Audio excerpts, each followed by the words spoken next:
we've got such a special speaker tonight to come, and he's been doing an absolute wonderful job for us. Today, we had the last 2 days. We have been working Dr. McMurtry pretty hard. He's had 9 classes in 2 days, not counting the classes here at church.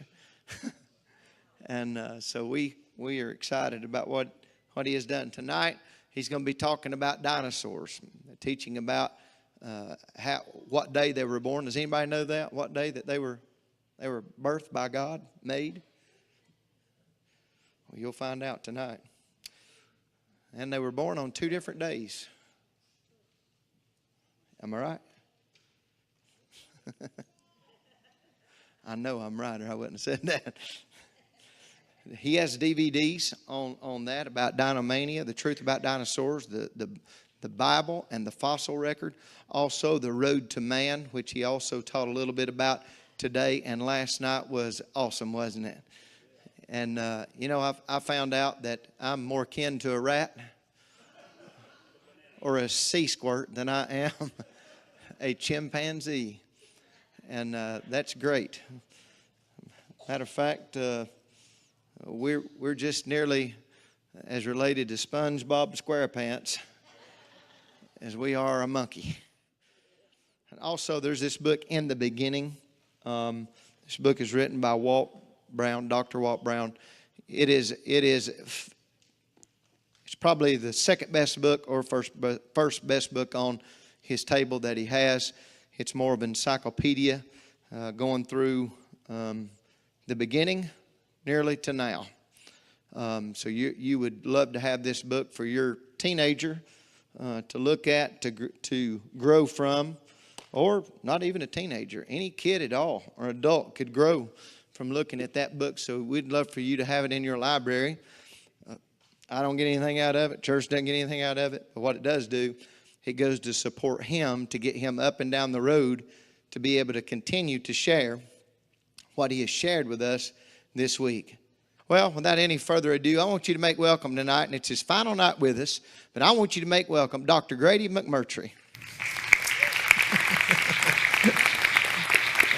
Thank you, man. Appreciate it. Well, let's first of all try this. Good evening. Yes. I am a little concerned, though. Pastor said it was my last night. I'm wondering whether he knows something I don't know. He also said that I was here without a further ado. And do any of you know what a further ado looks like? I'm not without it. I'd like to know what it looks like, It's like around to it. It's around to it? Akin to it. Yeah, it's an akin to it, which is like around to it, but it's not. Yeah, I got it. Well, we've been having a great time this week. It's a really joy and pleasure. Pastor said something, though, that I'd like to add tonight. Yes, the gospel is the most important thing. I think we'll all agree with that. But remember, without a doctrine of a young creation, there is no gospel.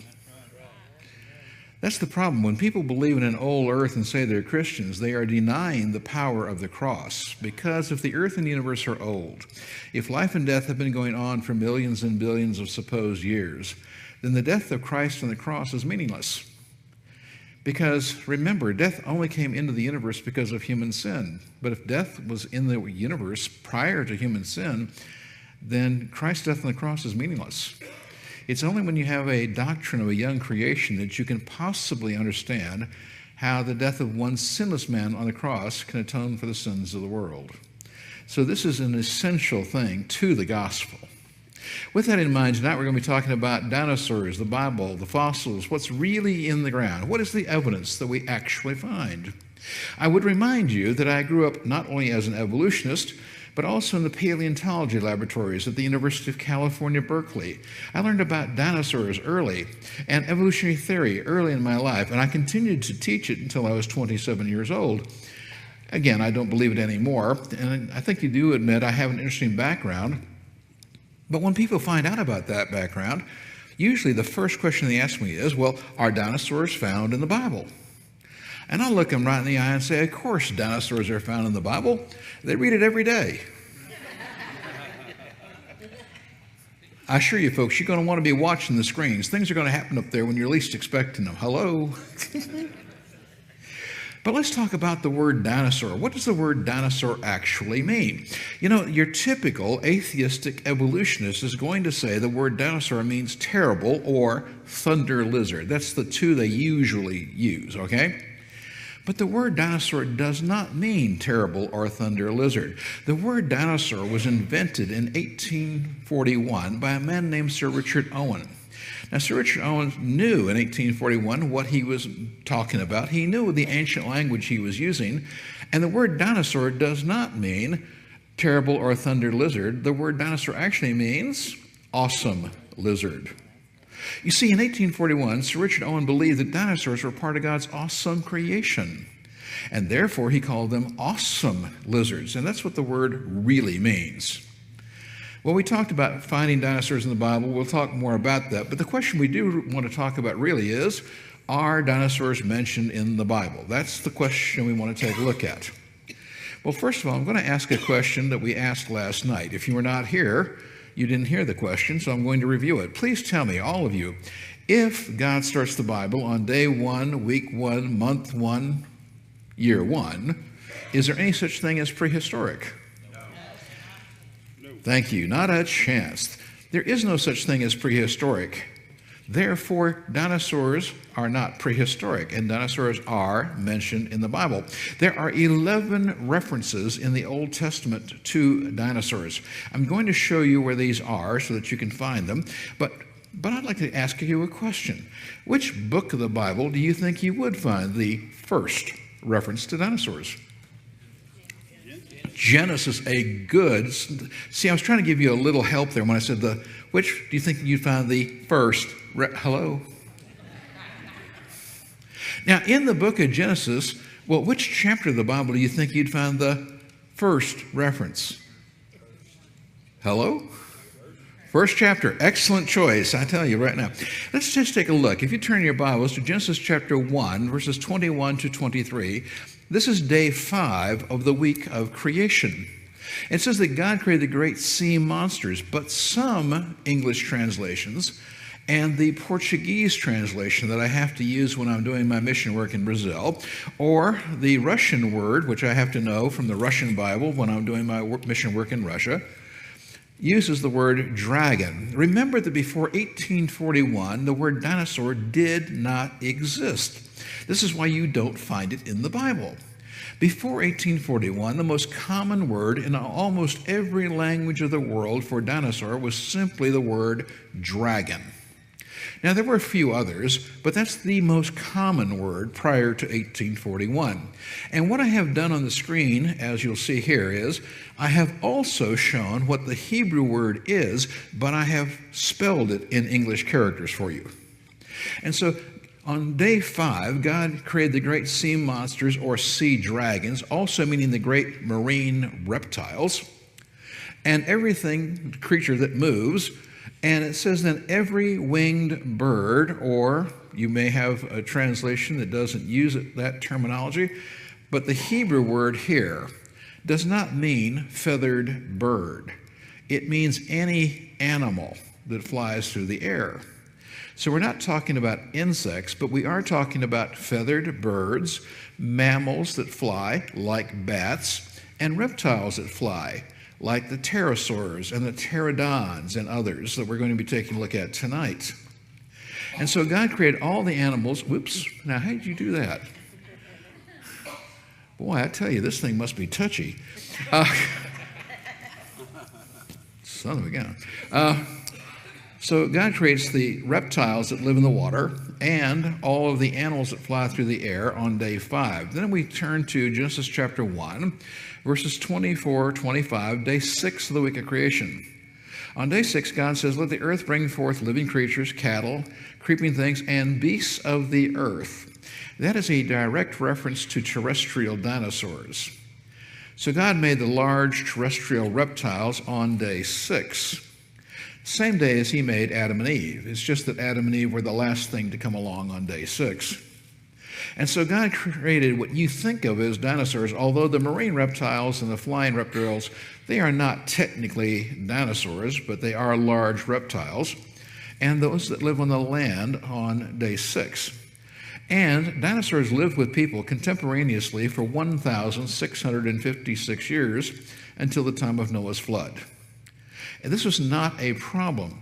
Remember, if you take a look at Genesis chapter 1, verses 29 and 30, God created all the animals and people as vegetarians. They were not meat eaters. In fact, we were talking earlier this week, various classes, and I will show you. Even evolutionists have, for the last 16 years, agreed that dinosaurs were vegetarians. T-Rexes, velociraptors, oviraptors, the things that evolutionists want you to believe are meat eaters, are in fact vegetarians, and that's scientifically proven. Take a look at Job chapter 40, verse 15. Now, the book of Job occurs or is written about the year 2000 BC, 350 years after the flood. Remember that Noah was told to build the ark, but God sent the animals that he wanted on the ark to Noah. Is that correct? Noah was busy building the ark, right? Well, God sent what? 1 pair of each unclean kind and 3 1/2 pairs of the clean kind. Remember that reptiles biblically are unclean. And so God would have sent 1 pair of each unclean kind, that means 1 pair of each kind of dinosaurs, on the ark to be with Noah. Now, he sent 3 1/2 pairs of the clean, 4 males, 3 females. The 4th male is used in the burnt offering after the flood, leaving 3 pairs of clean to reproduce. Then we take a look. This is 350 years after the flood of Noah. As a matter of fact, tonight, if you would, those of you taking good notes, and I've noticed some of you certainly do, I'd like to do a little timeline real quick so that you'll recognize where these verses I'm sharing with you are chronologically. If you take a piece of paper, just draw a line right to left across the paper. It's going to be a timeline, and on the left end of the line, put 4000 BC, the approximate time of creation. At the right end, you can just put the cross. And so that line is going to represent the 4,000 years prior to Christ. So we start with 4000 BC on the left. Now, if you'll come over 1,656 years, roughly 1/3 of the way, and make a mark, that is the time of the flood of Noah. That means that the flood of Noah occurred roughly 2,350 BC. Then, if you come across just a little bit and make a mark, 150 years, and make a mark at the year 2200 BC. That is the time of the Tower of Babel experience. Then, if you come over to the year 2000, now that will be right in the middle of your line. 2000 BC, you make a mark, that is the time of the man Job, and Abraham was a young man at that time. Then if you come over 1,000 years, that's 3/4 of the way over on the line, make a mark, that's 1000 BC. That is the time of King Saul, immediately followed by King David. Then if you'll come over just 300 years more, make a mark at the year 700 BC. That is the time of the prophet Isaiah. Isaiah was a contemporary of the king Hezekiah. And so Hezekiah, Isaiah is living about 750 to 700 BC. With that timeline, it's going to help you. So 350 years after the flood, at the year 2000 BC, the man Job is alive, and 4 chapters of the book of Job are a direct quotation of God speaking. Chapters 38, 39, 40, 41 are a quotation of God speaking. Now, ladies and gentlemen, that's a quotation of God. If that's not true, it would be blasphemy to have it in the Bible, correct? Right. And in Job chapter 40, verse 15, God says, "Behold, Behemoth." Now, ladies and gentlemen, that word is not English. That is actually a Hebrew word, but spelled in English characters. It is not translated in the Bible. So what does the word mean? Well, in Hebrew, it would actually mean beast of beasts. Beast of beasts. So first of all, does that sound big to you? Beast of beasts, that kind of sound big? I think so too. Please notice, he eats grass like an ox. He is a vegetarian, is that correct? Remember that God created even T-Rexes as vegetarians, right? Now, I've told you, I think, I am eternally grateful for Genesis chapter 9, verse 3, where God says, now you shall eat meat. And I take him seriously. But tell me, beast of beasts, that sounds real big, doesn't it? We go one more verse, verse 16. Behold, his strength and power. This is a big, strong, powerful animal. And God said, behold this creature. Is that correct? Okay, in North Carolina, God said, looky here. Hello? But take a look at verse 17. In verse 17, God says, this creature bends his tail like a cedar tree. Is that correct? Now, there are people who write commentaries on the Bible. They put marginal notes in the Bible and so forth. They lack faith. They lack knowledge. And they will say, oh, this is just some large land animal that we know of today. They will write in the margin of the Bible, oh, this is just a mammoth, an elephant, a rhinoceros, a hippopotamus, or something like that.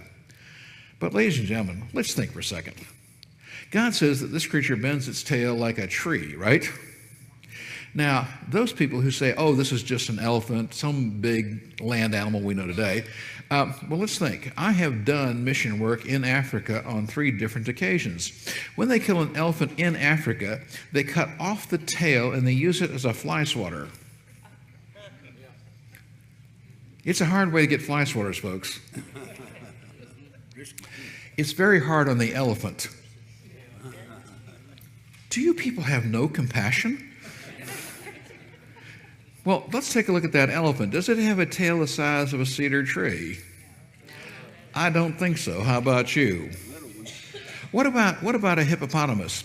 Does a hippopotamus have a tail the size of a cedar tree? I don't think so. What's the matter? You've never been mooned by a hippo? But let's think for just a second. If an elephant or a hippopotamus had a tail the size of a cedar tree, let's think. What would they look like? Hello? Now, I think this is a large land-dwelling dinosaur being described by God 350 years after the flood. How about you? And let's take a look at verse 18. Notice verse 18 says, his bones are like tubes of bronze and bars of iron. Ladies and gentlemen, you may think that's simply descriptive, possibly poetic, but the fact of the matter is that is an incredibly accurate scientific statement. Remember, reptile bones are hollow. Their bones are tubes. Hello? So this is a very accurate scientific statement. And then, how many of you have seen the Jurassic Park movies? Hello? Well, remember, those movies are not science. They are not science fiction. They're not even science fantasy. What are the Jurassic Park movies? Number one, they are entertainment. We will agree to that. They're entertaining, okay? But what are they else? The only other thing they are is pure propaganda. They're entertainment and pure propaganda. They were made specifically to promote evolution to our culture and society. And the problem is, those movies are not even consistent with the theory of evolution. There are many contradictions. The 4th movie was so bad, major evolutionists said you shouldn't go see it. Now, how bad can that be? Hello? But this is the drawing of a brachiosaur made famous by Jurassic Park movie number 1. If you don't recall, this is the dinosaur that sneezed all over the little girl. Come on, folks, I'm just trying to bring back vivid memories, that's all. Hello? Now, brachiosaurs grew up to 43 foot long, and I would like to do something. I would like to show you the toe bone of a brachiosaur and compare it to the size of my knuckle. Would that be okay? Yep. Everybody with me? So the next photograph, this is the toe bone of a brachiosaur compared to the size of my knuckle. Are you ready? Apparently not. Are you ready? This is just the toe bone of a brachiosaur compared to my knuckle. How y'all doing? Thank you. And this is the leg, the front leg of a brachiosaur compared to a man standing next to it. Tell me, does this look like tubes of bronze and bars of iron to you? Pretty accurate scientific statement, don't you think? Also, of course, if we take a look at Job chapter 41 and the entire 41st chapter of Job, God starts off, can you draw out Leviathan with a fishhook? Now, ladies and gentlemen, God must love leviathans. He mentions them 5 different times in the Bible. He devotes the entire 41st chapter of Job describing what one looks like, but they are also mentioned in Job chapter 3, verse 8, Psalm 74, 14, Psalm 104, 26, and Isaiah 27, 1. Do not worry about the little numbers you see over here. That's the Psalms numbering in Russian Bible. They don't number the Psalms the same way we do. Just concentrate on the big ones, okay? Now let's think. Job is 4,000 years ago, 2000 BC, correct? The book of Psalms was completed over a long period of time. It's possible to date some Psalms, but not others. If it's a Psalm of David, we know exactly when it was written, but some Psalms you can't date, okay? But Isaiah, the prophet, we know lived 2,700 years ago, correct? And the prophet Isaiah, do you consider him a reliable witness? Well, he says that there were still leviathans in the oceans only 2,700 years ago, correct? Now, up until about 70, 75 years ago, creation scientists like myself. Now, creation scientists are not something new. There have been creation scientists for hundreds of years. We follow in the footsteps of the Apostle Paul.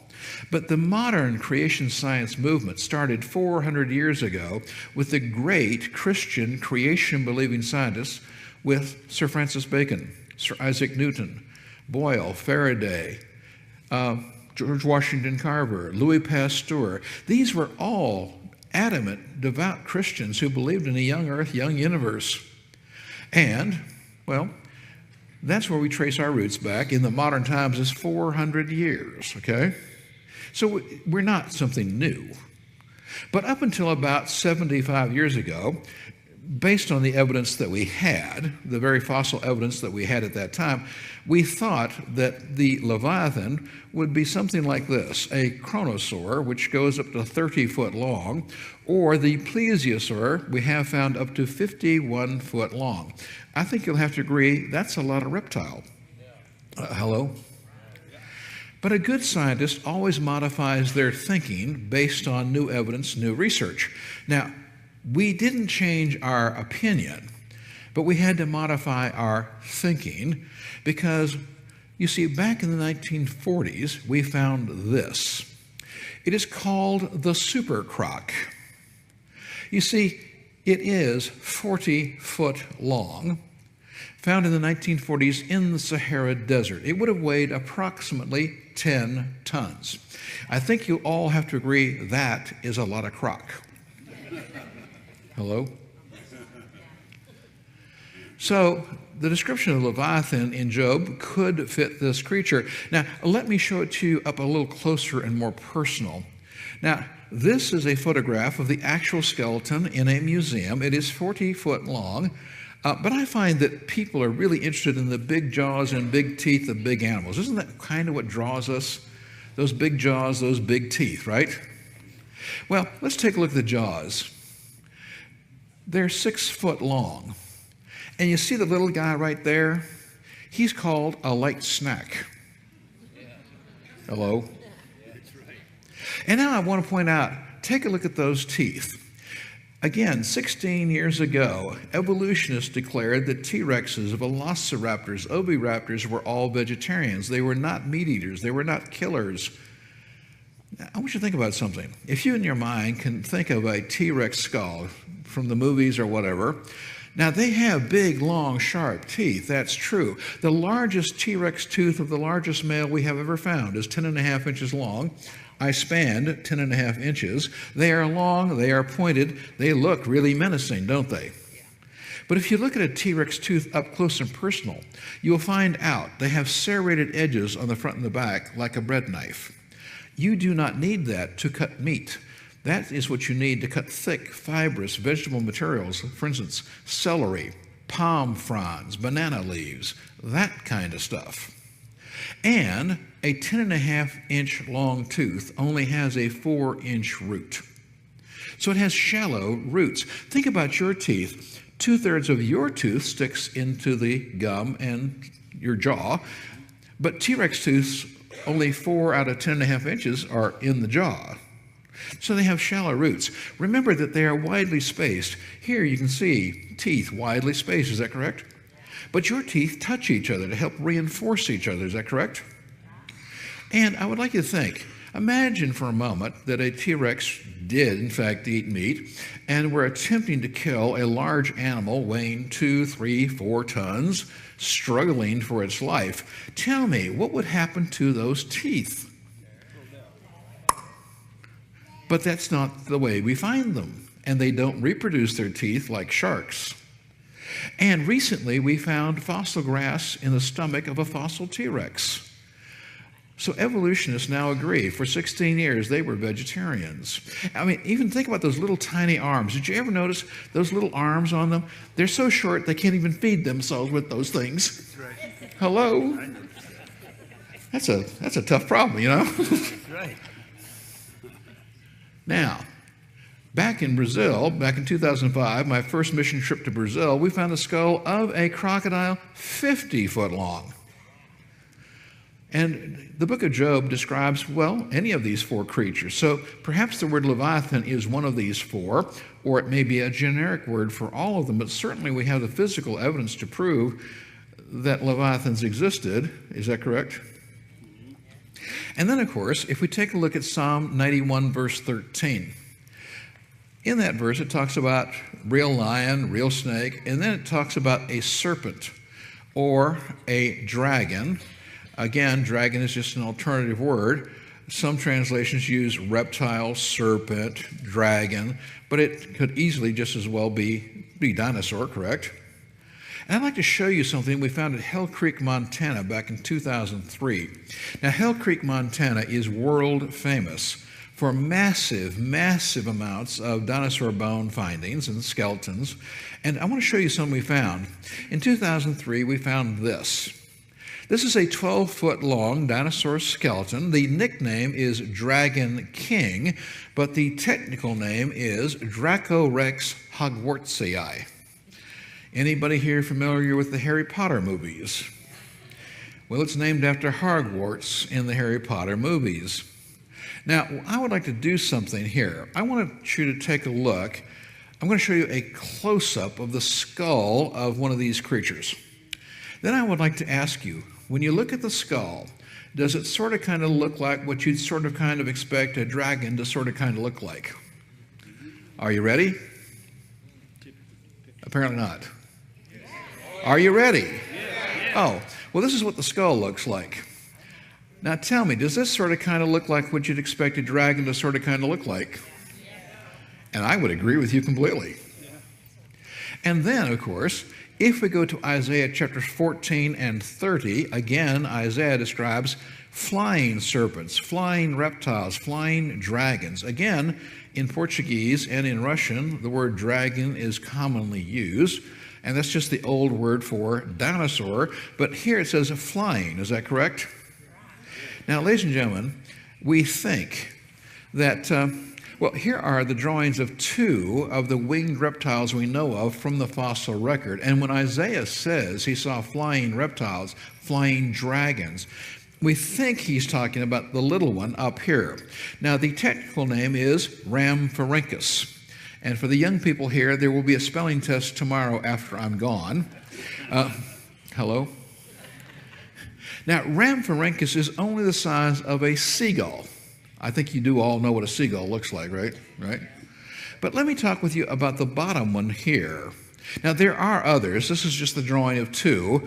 But let me talk with you about the one down here. I'm going to show you a photograph of the skeleton of one of these creatures.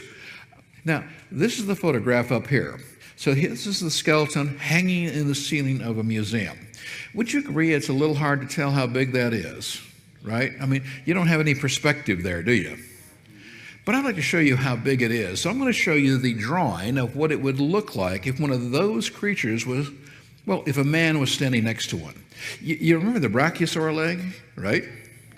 Well, now I'm going to show you what it would look like if a man was standing next to one of those creatures. The skeleton is here. This is what it would look like. There's the man. This is the creature you see here. You see it has a wingspan of 36 feet.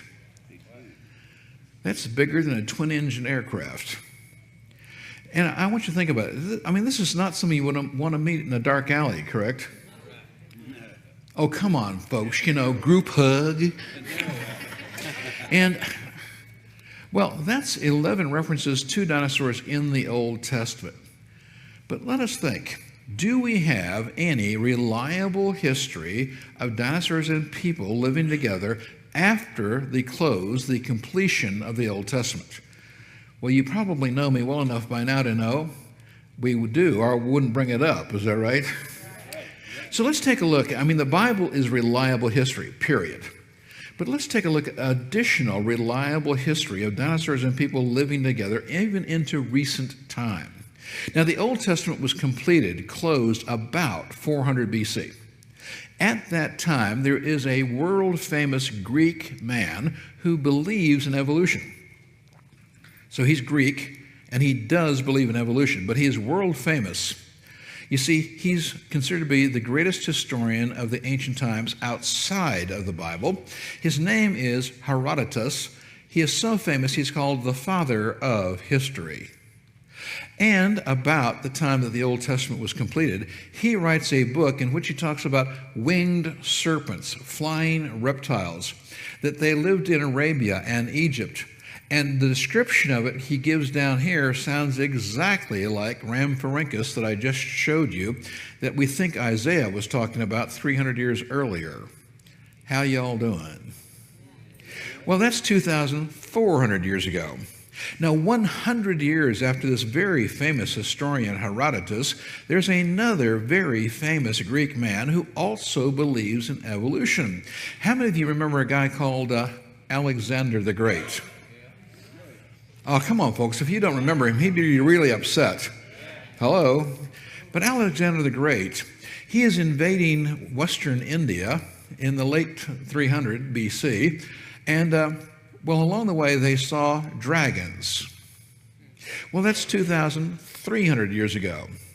Now, ladies and gentlemen, if you are going to be a serious student of the Bible, you must read the famous histories of the past. You would first read the Christian historian of 2,000 years ago, the Apostle Luke. He is the historian of the early church.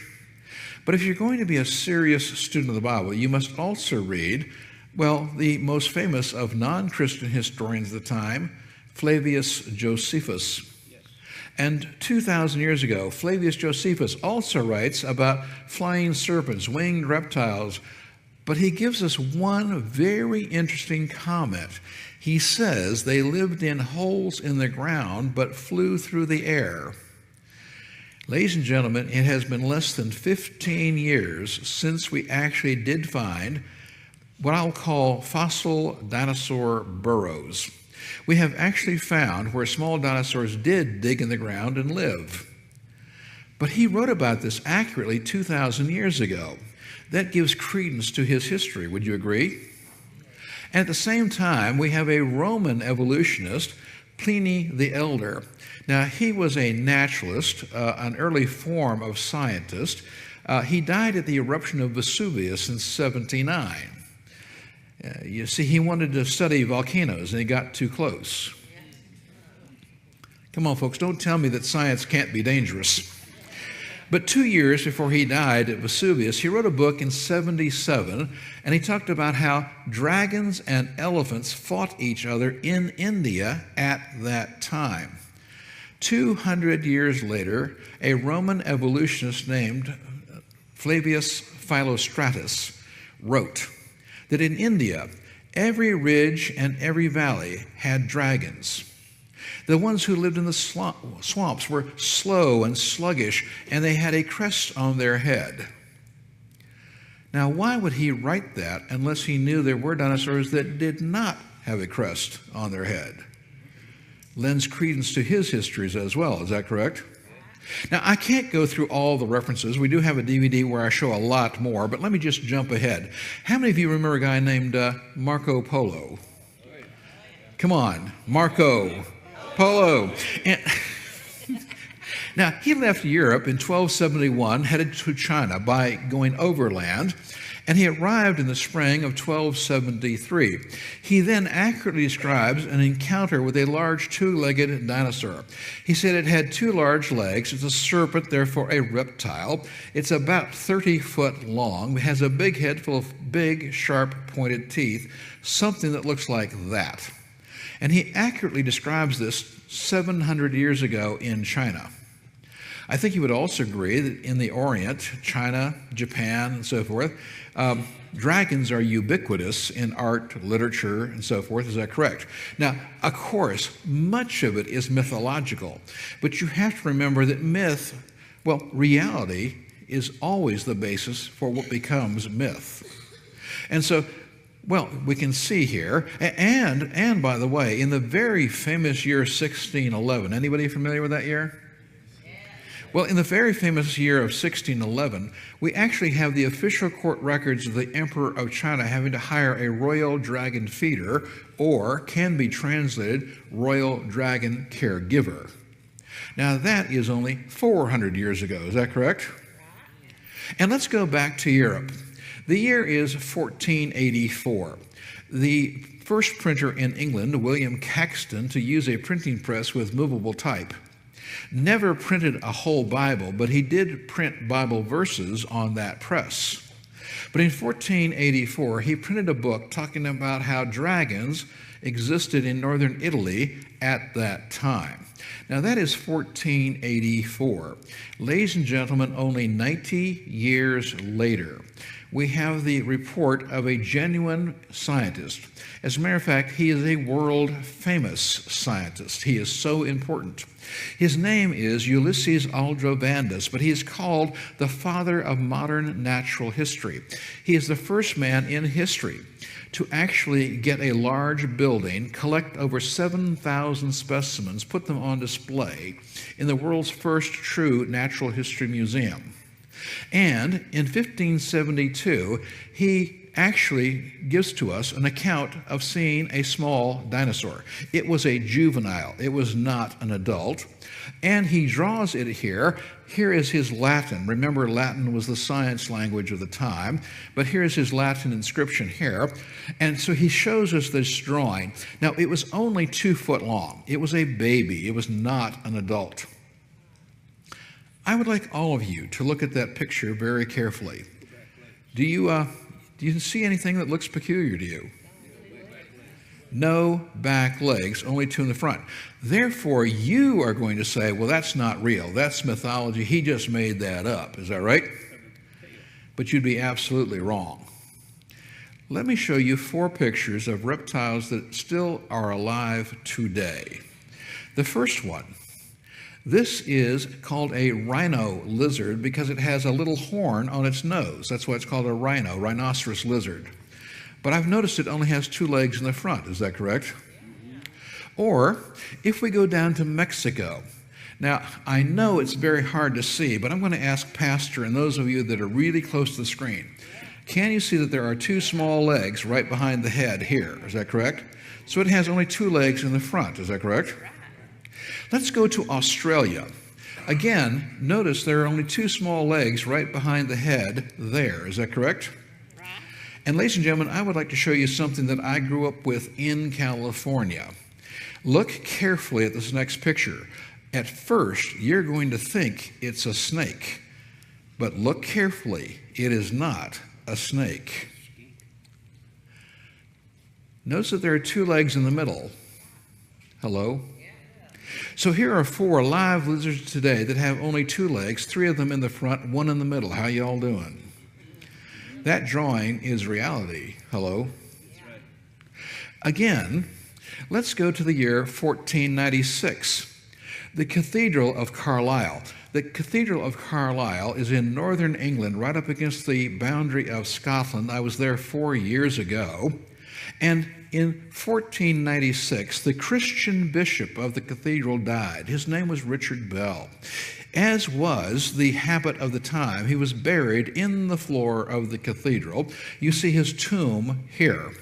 And by the way, anybody here involved with music ministry? Pastor? Anybody here? Anybody else? Willing to admit it? Well, I thought you just might like to know. He was buried in the middle of the choir. Apparently, he liked music. I don't know. But English cathedrals are world famous for their brass plaques. And here you see brass plaques on top of his tomb. Is that correct? But you'll notice one right here. I want to show you that one up close and personal. This looks like that. Here you see clearly two long-necked dinosaurs with their necks entwined. But notice carefully, they are two different species. You see the horns on the tail of this one that are not on this one? That allows us to actually know exactly what species of dinosaur that is. See here? Well, this is only 500 years ago in northern England. Is that right? Well, again, I can't do all of them. We do have a DVD with a lot more. But I just want to show you one more historic reference to people and dinosaurs living together. But I want you to notice what I'm about to share with you comes from an evolutionary source. The year is 1883. An article published in the Scientific American magazine. That magazine is still being printed today. It is 154% devoted to the teaching of evolution. But in 1883, this evolutionary publication actually printed an article talking about how a small armored dinosaur died, eyewitnessed in Bolivia that year. Now, I think that when an evolutionist tells you they saw a dinosaur die in 1883 in Bolivia, it's worth taking note, don't you? So people and dinosaurs really did live together until very modern time. This is the last observation of a live dinosaur that I consider to be reliable history. I would also remind you that it was only 1912 when we rediscovered the Komodo dragon. It's not a dinosaur, but think, it's a very large lizard. And as a matter of fact, it hunts deer. Hello? They grow upwards of 10 foot long. They're a powerful, nasty lizard, let me tell you. Well, with that in mind then, remember that God sent to Noah the animals he was to take, correct? And that includes one pair each of the various kinds of dinosaurs. So for just a moment, I would like to stop and talk about dinosaurs, fossils, and so forth. Now, ladies and gentlemen, think with me. What is one of the unique characteristics of reptiles? It is that they never stop growing. As long as a reptile is alive, it will continue to get bigger, just like fish do, okay? Now, think with me for a moment. I moved to Orlando, Florida in 1973.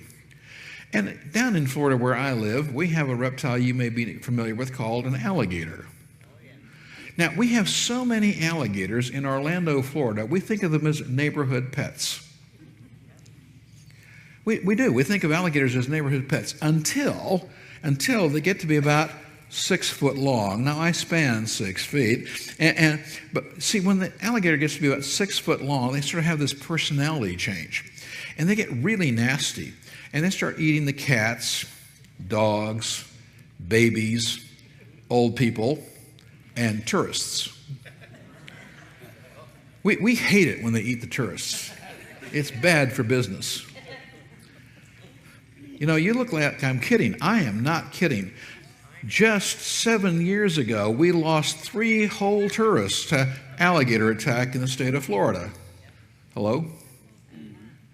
Now, when I moved to Orlando, Florida in 1973, the American alligator was on the endangered species list. But of course, what happens when you protect an endangered species? Well, they overpopulate, correct? In the 1980s, the American alligator was taken off of the endangered species list. Today, in the state of Florida, we have 1 million alligators alive in the state of Florida. And today, we now have a hunting season on alligators in Florida. You know, we sort of consider it the other white meat. No, it tastes a little like chicken. Hello? Now let's think about this for just a second. In nature, where they are protected, now we have hunting seasons, but there's places that you can't hunt them. But in the areas where they are not allowed to be hunted, what is the average size and lifespan of an alligator? Well, in nature, they average 50 years old. And, again, they never stop growing. Is that right? Now, in the state of Florida, they have an average life expectancy of 50 years of age, and male alligators grow to a length of 13 to 15 foot long in the state of Florida. Now, think with me for just a second. The Bible tells me that there was a time when people used to live to be 900 years old. Is that correct? Oh, I forgot to mention, by the way, of course, the average life expectancy of a human man is 75 years of age in the areas where they're not hunted. Apparently, you all have never been to Miami. Now, think with me. If alligators live on average 50 years and people 75, that means that alligators grow to be 2/3 as old as people, correct? So think with me for just a moment. If there was a time, and I believe there was, absolutely and categorically, a time when people lived to be 900 years old, I have a DVD listing 19 scientific and medical reasons why people lived to be 900 years old prior to the flood, because the environmental conditions were different than they are today. That's why we don't live as long as we used to. But there are 19 scientific medical reasons why, taken in combination. But if there was a time when people lived to be 900 years old, how old was the alligator? Excuse me? What was that? 600 years old, and they never stopped growing. Didn't I just show you fossil crocodiles that were 40 and 50 foot long? Well, think about how reasonable that is if you think about the Bible telling the truth. Is that right? Oh. Well, then let's think further about dinosaurs and fossils and so forth. Now, I would like to find out what you know about dinosaurs. So I'm going to ask you to think of all the movies, the museums, the textbook drawings, pictures, whatever that you have seen, all the different kinds that you have seen. And then I would like to ask you, if you would, please tell me, looking at that, then trying to come up with an average length for a fully mature adult dinosaur, about ready to drop dead from old age, okay? So at maximum maturity, maximum size, what is the average length of a fully mature adult dinosaur? And we'll take bids. We'll just kind of do this little auction here. Do I have an opening bid? Oh, by the way, I should tell you, remember, dinosaurs hatch from eggs, right? They never stop growing. And the longest dinosaur we have found recently was found in Patagonia in Argentina. And it measures roughly 130 to 135 foot long. I'm just trying to give you, some parameters here. So knowing that, then, what was the average length of a fully mature adult dinosaur? Could I get some bids now? Opening bid? 200. Now, dear, I just said the longest was 135, okay? Would you like to reconsider your bid? I mean, I'm a nice guy. I'll let you change if you want. That's the only one you found, though. You might find one that's 200 feet. Now, she makes a good point. She makes a very good point. Remember, we haven't found them all. Right. So we could find one longer than 135. I don't think we'll find one 200, though. I think you have the gift of optimism. Certainly. Another bid? 80 feet. 80 feet. Okay, thank you very much. I now have a realistic bid of 80 feet as an opening bid. Do I have another bid? I have a bid of 80, another bid, second bid? Yes, ma'am. What? 100. 100. Okay, thank you. I have a bid of 80, 100. Do I have one more bid? What? 65. Okay, so 65 and 80 and 100, right? Well, I'm going to stop the bidding because I have a funny feeling we're never going to get there.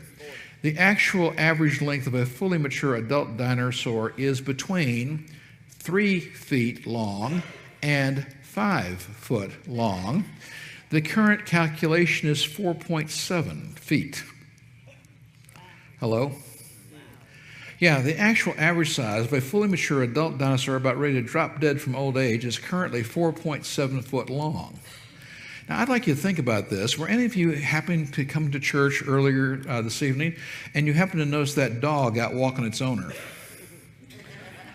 Hello? Don't you have dogs in the neighborhood that are bigger than 4.7 foot long? And when you go home tonight, I want you to remember that the large neighborhood dog is bigger than the average size dinosaur. You have to remember, evolutionists will only show you the big ones. You know why? They want your money. Hello? You see, they show you the big ones. Those are impressive because they want your money to pay them to go out and dig up more. Hello? That's how they stay employed. What they don't want to show you are all the little ones. But if they only average 4.7 foot long, there's got to be a bunch of little ones too. Is that correct? And many dinosaurs were only the size of a chicken. Some dinosaurs were the size of a house cat. Some dinosaurs were only the size of a squirrel.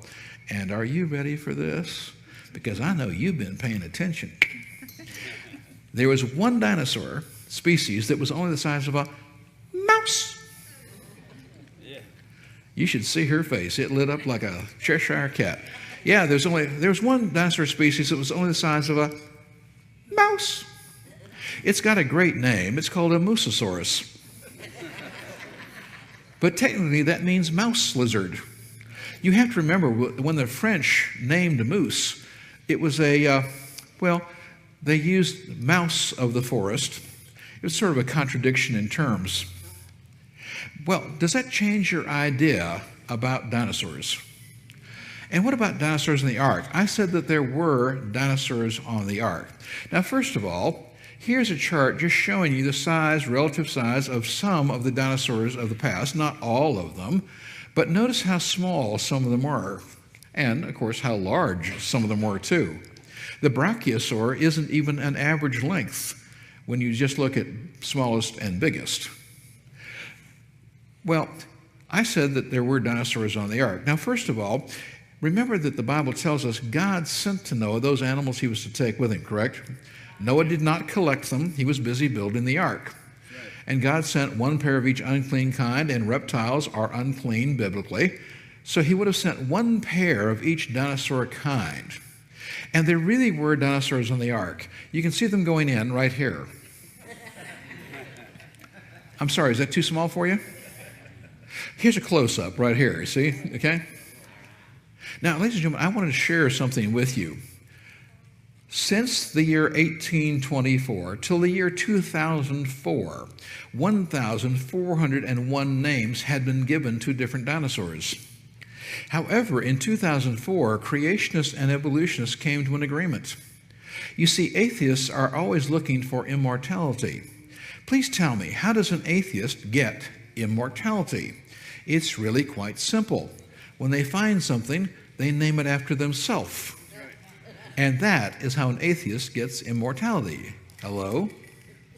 Now, what happened in 2004 was we suddenly realized, came to an agreement, that some dinosaurs had as many as 2 and 3 different names because somebody had found a baby, named it after themselves. Somebody had found a juvenile, named it after themselves. Somebody had found an adult, named it after themselves. And we had even up to 3 different names for the same dinosaur. So in the year 2004, the number was cut back down to 668. But since 2004, there have been some new discoveries. Today, the number stands at 670. But the 670 can be grouped in 50 to 55 different kinds. So you would only need 100 to 110 animals to get all of the dinosaurs in the ark you do need. And we talked about the average size. And would you agree with me? What is God's objective with sending all of the animals on the ark? It's to repopulate the earth afterwards. Is that correct? So would you agree with me that if you're God, you're kind of like smart? I'll ask that question again. Would you agree if you're God, you're kind of like smart? So tell me, would you, if you were God, send the largest, biggest, most mature animals, maybe past the age of reproduction, or would you send the juveniles, able to care for themselves but ready to reproduce immediately? Well, you're going to send the juveniles, is that correct? Now, if the average length of a fully mature adult dinosaur before the flood is 4.7 foot long, on the ark as juveniles, they're going to average only about 2.5 foot long. Anybody really have a problem with dinosaurs on the ark? And there really were dinosaurs on the ark. Now, this should look familiar to everybody in the room. This is what you see in your typical public school classroom, for instance. This is called the geological time scale or the geological time column. And all of you have seen something that kind of looks like this, right? And the idea that evolutionists sell is this. There are layers in the ground containing fossils, and at the top, that's the present. And then as you go down through the ground, supposedly you go through these various layers, getting older and older, until you get down here to the beginning here of the Precambrian. That's approximately 570 to 580 million supposed years ago, according to evolutionists. And this does look familiar, is that correct? But ladies and gentlemen, there is absolutely not one place on the surface of this earth that you can dig straight down and go through all those layers in that order. Please do not misunderstand me. The layers do exist. The fossils do exist. But there's not one location on the entire surface of this earth that you can dig straight down and find all those layers in that order. There are only two places where this exists: in the textbooks and in the minds of those who believe in evolution. But nowhere does it exist actually on the earth. I would like to share two numbers with you. Now, these numbers are worth remembering, not hard, but two numbers I would like to share with you. I want to describe for you what we actually find in the ground. This is what we find in the ground. Now, you only find fossils in layers of sedimentary rock. What is sedimentary rock? It's just dried out mud, correct? It is some form of sandstone, shale, slate, mudstone, but it was deposited by water. And it's called sedimentary or dried out mud, correct? Now, ladies and gentlemen, this is what we actually find on the surface of the earth. 70 to 75% of the entire Earth's surface is covered with dried out mud layers containing trillions of dead plants and animals that all drowned. I'll repeat that description. 75% of the entire Earth's surface is covered with dried out mud layers containing trillions of dead plants and animals that all drowned. Now, does that sound like slow, gradual accumulation to you, or the result of a 1-year-long worldwide flood? Sound like a flood to you? Sounds like a flood to me too. And when I figured that one out, I stopped believing in evolution. Hello? Now, with that in mind, I want to share a few other things. Nowhere do you have this order all in one place. Now, I will never lie to you. I will never confuse you. I will never attempt to deceive you in any way whatsoever. And I want you to know there are 25 locations on the surface of the earth, listed here, pinned here, where you can find some of the layers in the order shown in the textbook, but you cannot find them all, okay? So you can. But here's the second number that I want you to remember.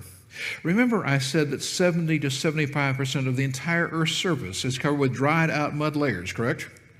And containing the bodies, the fossils and so forth, of trillions of dead plants and animals that all died from drowning, correct?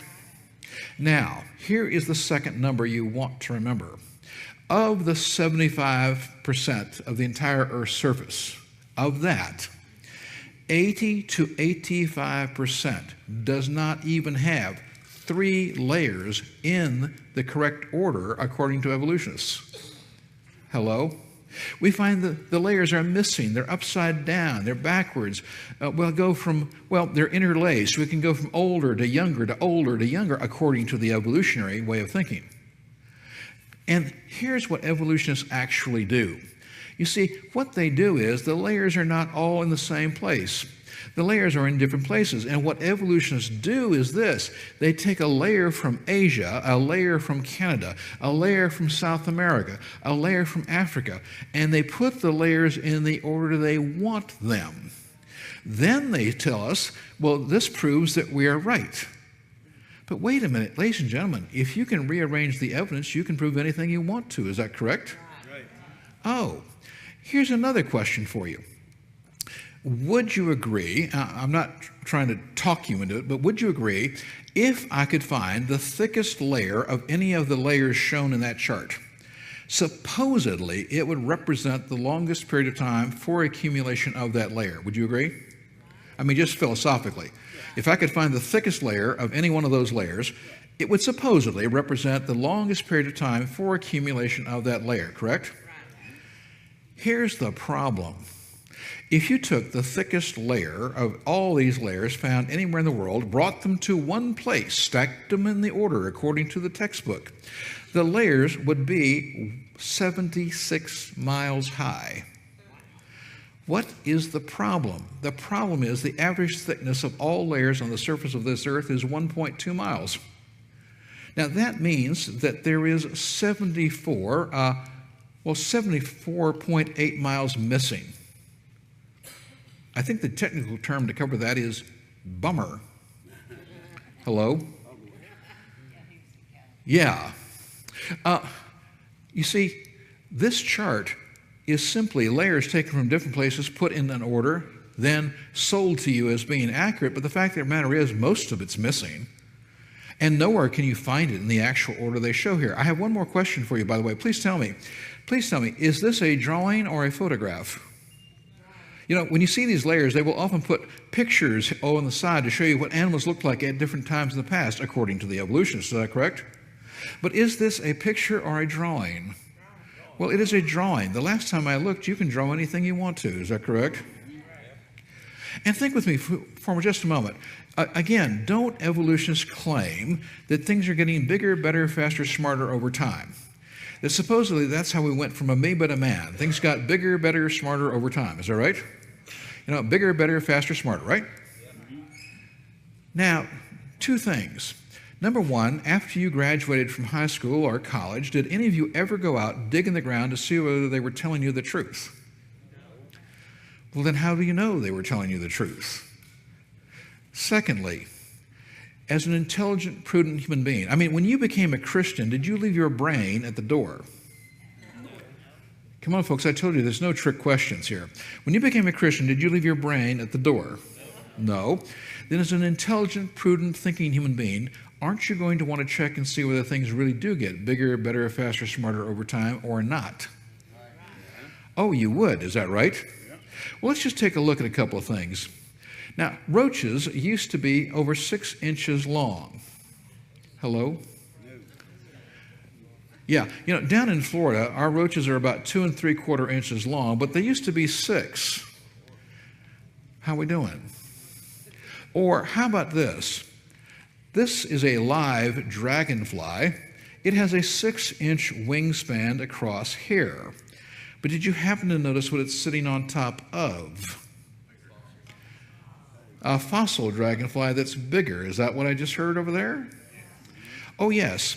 You see, here is a fossil dragonfly. You can see the head, body, the tail here. The 4 wings are here, and it has a wingspan of 17 inches. Hello? But that's a baby. Did you hear me? That is a baby fossil dragonfly. Adult dragonflies found in the fossil record have wingspans of 36 inches.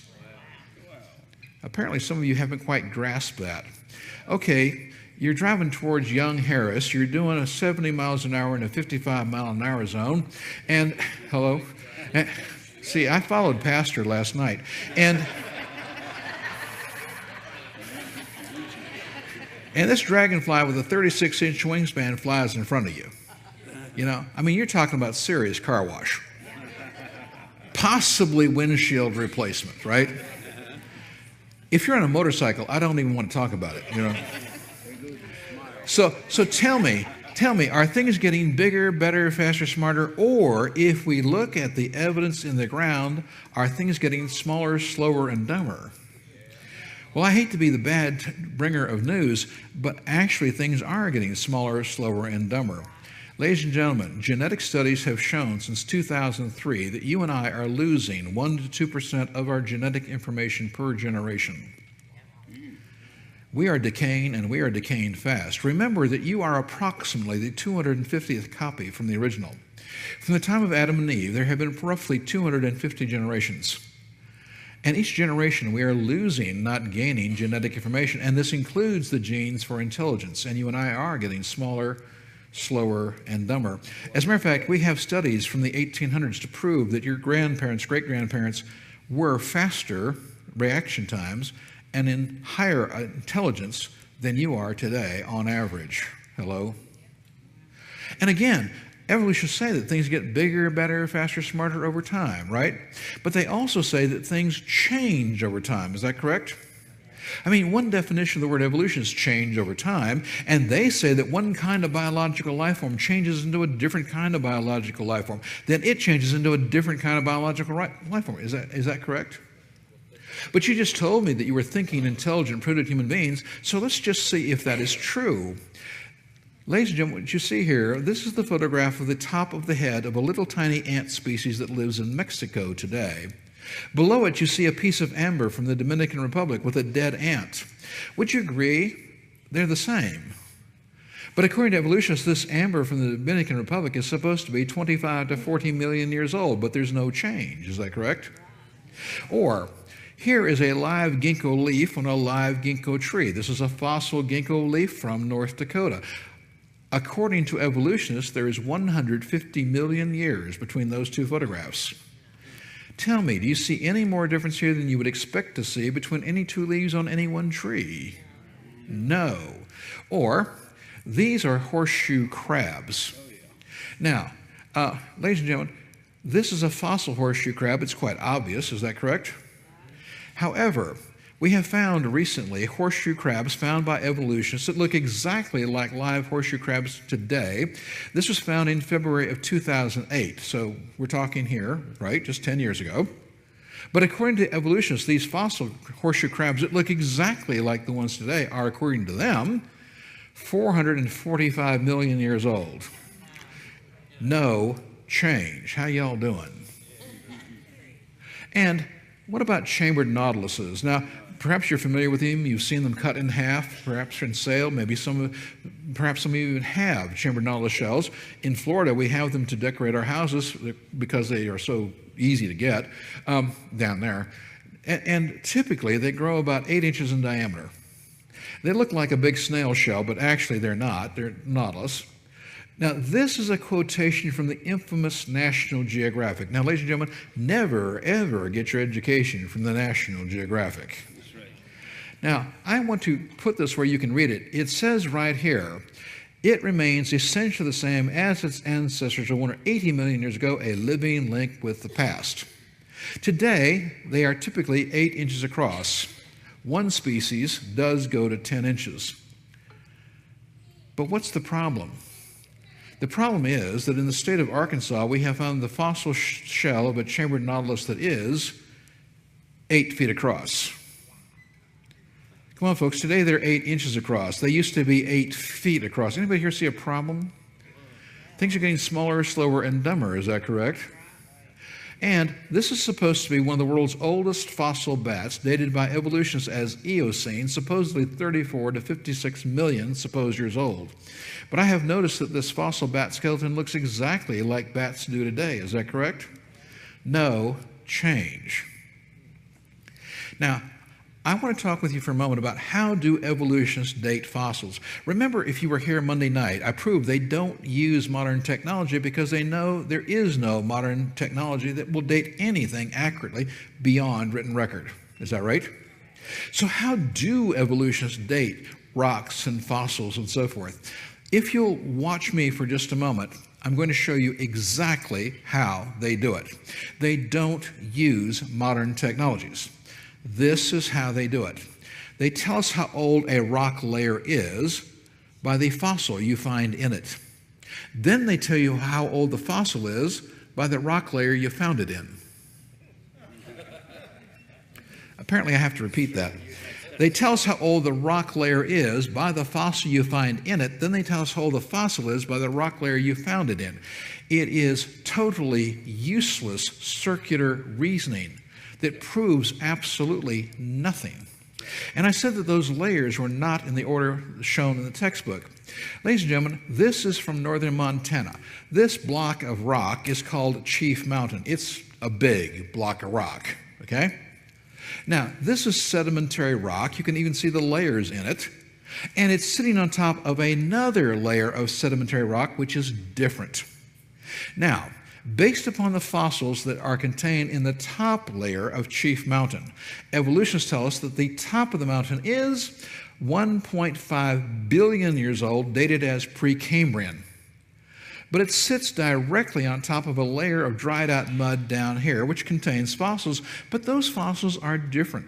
And because of that, evolutionists tell us that the bottom of Chief Mountain is 110 million years old. Anybody have a problem with that? Yep. You do? Well, good. So let's think. What do we have here? First of all, the layers are upside down or backwards. Is that correct? But there's something else. Now, ladies and gentlemen, it's interesting when a scientist becomes a theologian. We bring scientific tools to the study of the Bible. A good scientist and a good Bible student always asks two questions. These come from science, but they're equally applicable to your Bible study. A good scientist always asks two questions. Number one, what's there? Meaning that when I make a scientific observation, I must accurately describe what is present, what is there. The second, more important question is, what is not there? And we learn more by asking the second question than the first. Absolutely useful for Bible study. So here we have, well, what do we have? 2 layers of dried out mud containing fossils. According to evolutionists, the top is 1.5 billion years old. The bottom is 110 million, correct? Well, that's what's there. Now, would you please tell me, you tell me, what's not there? The dirt between those years. Excellent. There's 1.4 billion years missing in between, is that right? So these layers are upside down, and there's 1.4 billion years missing. Again, I think the term for that is bummer. Hello? And let me ask you just 3 quick questions. And this is only for consensus. Number 1, can you bend rock? Come on, folks, it's not a trick. I don't ask. Can you bend rock? No, it will crack and break, correct?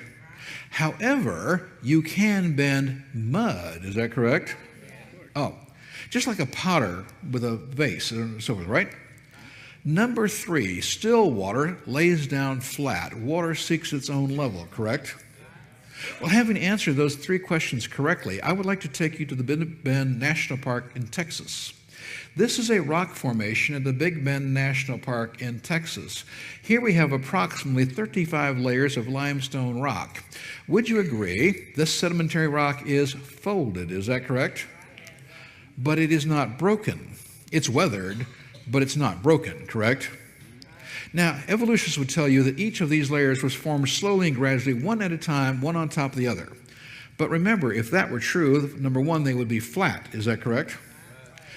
Look at what you're seeing. What you're seeing is that all 35 layers of limestone, sedimentary rock, was deposited flat by water all at the same time. And then because of tectonic forces, they were folded, and only after they were folded, they dried out into hard rock. Isn't that what I see here? Well, let's take this up one step in magnitude.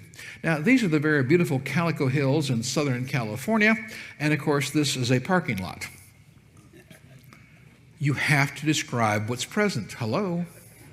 Now, here I see approximately 75 layers of dried out mud. I have noticed they are folded. Is that correct? Well, that's good, but now let's ask the question, what's not there?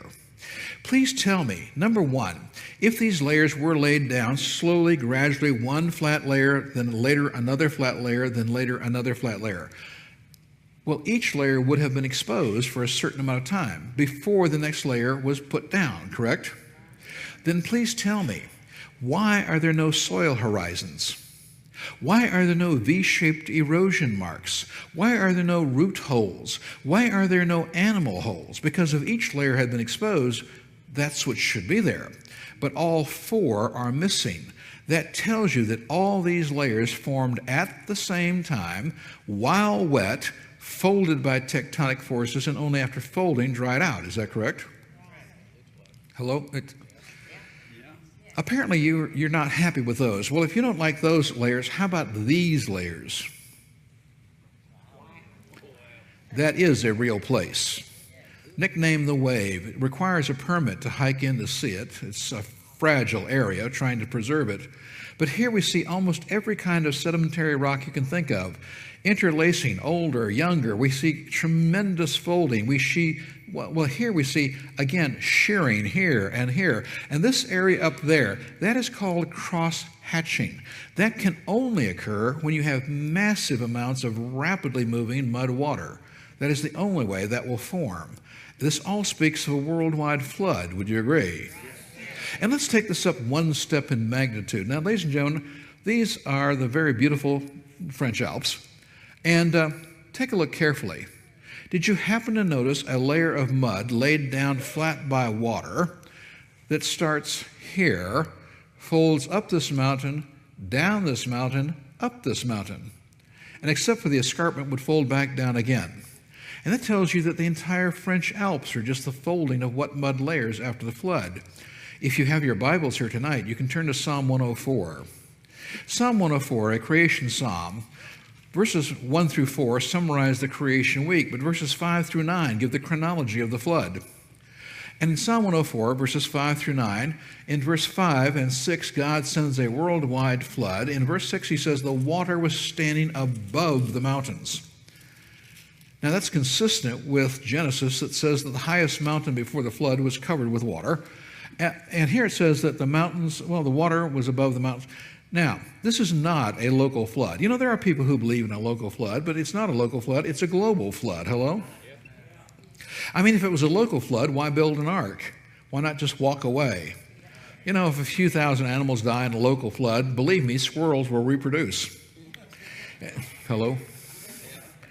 Now, think with me here. This is indicative of a worldwide flood, correct? Now, in Psalm 104, verse 7, it says, after the mountains were covered by water, then the waters went away. Verse 8. Now, unfortunately, from the Hebrew, I have to kind of help you here. In the Hebrew, what it says in verse 8 is this. After the water went away off the surface of the earth, the end of Noah's flood, then the mountains rose up and the valleys sank down to the place you established for them. In verse 9, God promises he will never again flood the earth with water. So verse 8 says, the mountains will rise up, the valleys will sink down to the place that God established for them. Take a look at this photograph again. The mountains rose up, the valleys sank down. That's just biblical terminology for the folding of what mud layers after the flood. I'd like to show you one more photograph. This is an official Canadian government photograph taken in the Western Rockies, the British Columbian Rockies of Canada. Please look at this next photograph and tell me, do you see any significant degree of folding? Anybody see any degree of folding here? That is a glacier back there. And it shows that the British Columbian Rockies are just the folding of what mud layers after the flood. Remember, we showed how the continents moved, right? And when continents move, that's a lot of momentum, and it'll fold a lot of wet mud layers in a heartbeat. And if you were here on Monday night, I showed you my second favorite fossil. Do you remember my second favorite fossil? Nobody remembers my second favorite fossil? Come on, the fossil Teddybearosaurus? Oh, yeah. Right? But I promised you that if you would come tonight, I would show you my all-time most favorite fossil. Now, you wouldn't just do that for anybody, so we're friends, right? You know, you all need to work on your level of sincerity. Come on, we're friends, right? Well, this is my absolute all-time favorite fossil, all fossils ever found in the world. It's a fossil Fedorosaurus. Now, this fossil Fedorosaurus was found in Tasmania, and we know that it had fossilized in less than 90 years. So tell me, is fossilization a rapid or a slow process? It's a rapid process. I did notice, however, that some of you did not like my Fedorosaurus. That's okay, I'm a big guy, I can take it. But if you didn't like my Fedorosaurus, maybe you prefer this other species of Hatosaurus. This is called a Bowlerosaurus. Now, this Bowlerosaurus was found in New Zealand, and it had fossilized in only 60 or so years. But what I find really intriguing about this Fedorosaurus is next to it, we found this complete whole Hamosaurus. Come on, folks, that's a complete whole ham fossilized. It's fossil pork. Everybody with me here? Oh, and ladies and gentlemen, in 1903 at Eureka Springs, Arkansas, we found this bag of flour with the burlap bag and the flour inside fossilized, and it had fossilized in less than 30 years. So is fossilization a rapid or a slow process? Well, it's rapid. And I'm sure at this point you're saying, well, gee whiz, Dr. Grady, is there anything else human found in the fossil record? And of course, you know me well enough by now, I wouldn't bring it up unless we had. Let me just show you a few examples. This is a man-made stone, mortar, and pestle. I think you would agree, correct? And these are man-made stone, mortar, and pestles. These are man-made stone tools. These photographs, please notice, come from my beloved University of California, Berkeley. You see, we found these during the gold rush in California. Over 300 man-made stone tools found during the California gold rush. They were looking for gold in the ground. They found these man-made stone tools. Today, they are on display at the University of California, Berkeley. But here is the problem. The layer of rocks that these over 300 man-made stone tools were found is, according to evolutionists, 9 to 55 million years old. Hello? Now, if you were here last night, evolutionists say that people have only been recognizable from apes to people only for the last 1 to 4 million years. But here we have man-made stone tools in layers that they date at 9 to 55 million years old. How y'all doing? And let's keep going. Now, how about this Spoonosaurus? Now, this Spoonosaurus was found in 1937 in medium-grade Pennsylvania coal dated by evolutionists as more than 300 million years old. And you will notice this is a highly evolved Spoonosaurus. It has an enamel glaze. And what about, this small black iron pot was found in Oklahoma, 1912, inside a piece of hard anthracite coal, meaning this. I mean, when you take a look at this pot, would you agree that this pot is of obvious human manufacture? Is that correct? But it's found inside a piece of hard anthracite coal, which, according to evolutionists, is more than 300 million years old. I don't know about you, I think I see a problem. Or what about this Dollysaurus? Oh, come on, folks, that is a Dollysaurus, right? Oh, come on. It's got a head, a neck, 2 eyes, a nose, a mouth, a torso, 2 arms, leg and a half. I think it's human, don't you? It's made out of fired clay. It is basically terracotta. It's quite small. Here you see it compared to a penny, so it's only that big, okay? But let me explain to you how it was found. It's called the Napa doll because it was found in Napa, Idaho.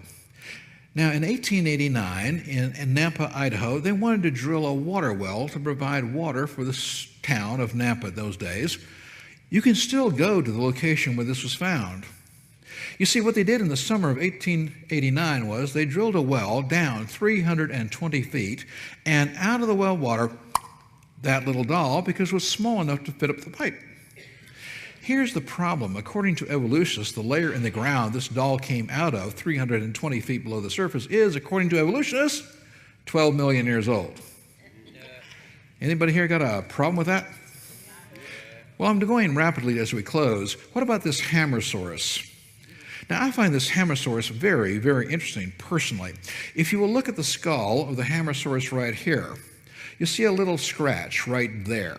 This is where we removed a tiny amount of the metal and we analyzed it. It is an almost pure form of soft steel. And the handle that you see here, though broken here, but the wood handle that you see here is still wood. It is not stone, it's not permineralized, it's wood. And at the bottom, the little dark area down here, that is coal.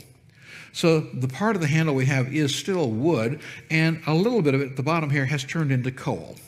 Now remember, how do evolutionists tell us how old fossils and rocks are, right? Well, it's by the fossils, correct?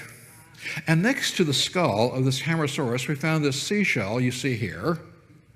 Now, because of the species of fossil seashell found next to the skull of this Hammersaurus, according to evolutionists, they say that this Hammersaurus is 440 million years old. Anybody here got a problem with it? And ladies and gentlemen, as we close tonight, I would like to introduce you to a friend that we found not too long ago. Tonight, I would like to introduce you to the limestone cowboy. This cowboy died between 1950 and 1951. We know that because he died in true Western condition. He died with his boots on. Hello? And because of the manufacturer and the stitching of the boot, we know he died in 1950, 1951. In 1980, we accidentally found him, and his body was fossilized. When you dig up old graveyards, you often find the bodies in the graveyards fossilized. If there's water with mineral in it moving through the ground in a graveyard, many of the bodies become fossilized. So please tell me, is fossilization a rapid or a slow process? Oh, it's a rapid process. Now, why should this all be important to you? I want to thank you for coming for 4 days. You've absorbed a lot of material, but why should this be important to you? I want to read you a comment. Now, this is 1999 from a Christian source, of course, but they did a study, and I quote from the study, 75% of all children raised in Christian homes who attend public schools will reject the Christian faith by their first year of college. You should be so happy you have a Christian school here, and you need to support it. You see, I'm not here just because of the adults. I'm concerned about the adults. But I am more concerned about your children, your grandchildren, and your great-grandchildren. You have no concept of what's going on in public education, whether it's the public schools, whether it's the colleges or the universities today. Think with me for a moment. It is hard enough to raise a child and keep them a Christian through 12 years of a public school education. Can I get agreement? Amen. But think with me. What happens when you send them away to a university?